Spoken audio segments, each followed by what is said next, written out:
अस्सलाम वालेकुम नासिरीन, आपको ताज़ा तरीन और अफसोसनाक खबर से आगाह करते चले। दो ट्रेनों के दरमियान ख़तरनाक हादसा पेश आ गया है जिसमें 30 अफराद हलाक हो चुके हैं। और अब की ताज़ा खबर जानते हैं, मुकम्मल तफसील इस छोटी सी वीडियो में। ये हादसा कहाँ पे पेश आया, तो इस वीडियो को लाइक कर दें, चैनल को सब्सक्राइब करके इस चैनल का हिस्सा बन जाएं ताकि आपको तमाम खबरें सबसे पहले नोटिफिकेशन के साथ मिलती रहें। तो आपका कोई भी कीमती वक्त ज़ाया किए बगैर बढ़ते हैं वीडियो की जानिब। आपको अफसोसनाक खबर से आगाह करते चलें। आज सुबह अंधेरे के वक्त दो ट्रेनों के दरमियान तसादम हो गया।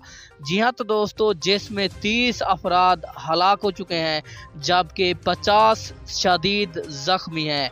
और तमाम दोस्तों से दुआ की अपील है, जो ज़ख्मी हैं अल्लाह ताला उसे जल्द सेहत याबी अता फरमाए, आमीन। आपको बताते चलें, ये दो ट्रेनों के दरमियान तसादम पेश आया है जिसमें 50 अफराद शदीद ज़ख्मी हो गए हैं जबकि 30 हलाक हो गए हैं।